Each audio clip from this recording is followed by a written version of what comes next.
আমি ধন্যবাদ জানাতে চাই এবং কৃতজ্ঞতা জানাতে চাই আমাদের সংসদের নেতা এবং আমাদের মাননীয় প্রধানমন্ত্রী জনাব তারেক রহমানকে। উনার অনুপ্রেরণায় আমি আজকে এই সংসদে এসেছি।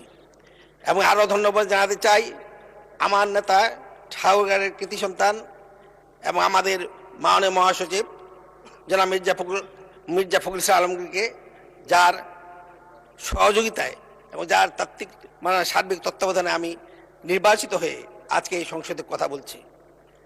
উপস্থিত মাননীয় সংসদবৃন্দ, আমার এলাকা এমন একটি এলাকা, এখানে আগে আমরা জানতাম ঠাকুরগাঁও এই বালিয়াডাঙ্গি এবং হরিপুর, ঠাকুরগাঁও 2 আসন বাংলাদেশের মধ্যে সবচেয়ে গম বেশি উৎপাদন করত।